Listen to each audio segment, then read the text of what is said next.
જય માતાજી, જય દ્વારકાધીશ બધાને। આજે જો નાઈ ધોઈને આપણે ફ્રેશ થઈ ગયા છે અને આજે એક ખુશીની વાત છે। આજે આપણા કાકા સુરતથી આવી ગયા છે આ ટોડા અને આપણે કાકા પાસે જઈશું। કાકા પાસે હું ઊભો છું અને આ જાવ આપણા કાકા અને દાદા બે બેઠા છે અને હું અહીં બ્લોક ઉતારું છું અને આપણે આજે જવાનું છે રામાપીરના મંદિરે। હવે આપણે રામાપીરના મંદિરે જઈશું। હવે આપણે મંદિરની તરફ જાવી છીએ। હવે મંદિરે દર્શન કરવા આપણે હોન્ડા સિટી લઈને નીકળી ગયા છીએ।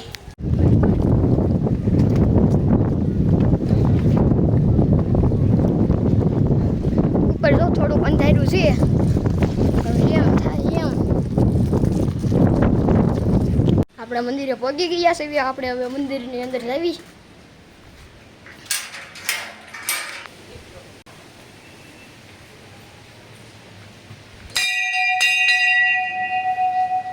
આપણે હવે મહાદેવના દર્શન કરવા નીકળી ગયા છે। હવે આપણે હોન્ડા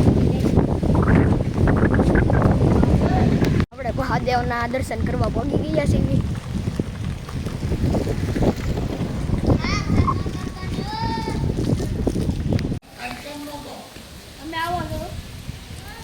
હા, અમારા ગામનો જૂનો સોરો નામું બધું છે। હા, પછી આ ટોડાની ગેંગ હો। હવે આવી જશે અને આ મહાદેવનું મંદિર છે।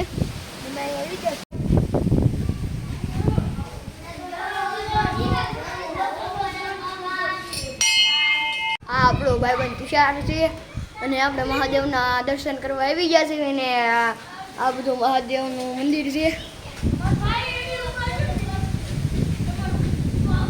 શ્રી નીલકંઠ મહાદેવ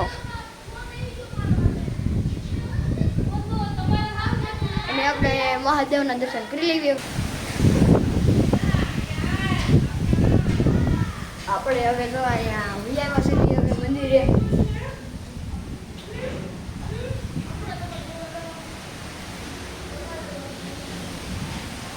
આપણે પાછું જવાનું છે। તુષારે આપણે હારો દર્શન કર્યા છીએ। હવે આપણે ઘર તરફ જઈએ પાછા આપણી હોન્ડા લઈને। હવે હું આવી ગયો છું અમારા કાકાની દુકાને। આ અમારા કાકાની દુકાન છે। હવે કાકાની દુકાને આપણે વસ્તુ લઈને ઘર તરફ જતા હતા કે આ વરસાદ હારો પહોંચી ગયો છે આપણી હારો આવે। આપણે હવે ઘર તરફ નીકળી ગયા છે કેરુના ઘરે। તો આપણે ભોગવા આવી ગયા। ફાઇનલી મિત્રો આપણે ઘરે પહોંચી ગયા છે ને આપણે હવે ઘરે ઉભીને આ બ્લોગને આપણે વિરામ આપીને અમને ગુડ બાય અને બાય બાય। અને આ બ્લોગને લાઈક તમને સારો લાગે તો લાઈક અને સબસ્ક્રાઈબ કરજો।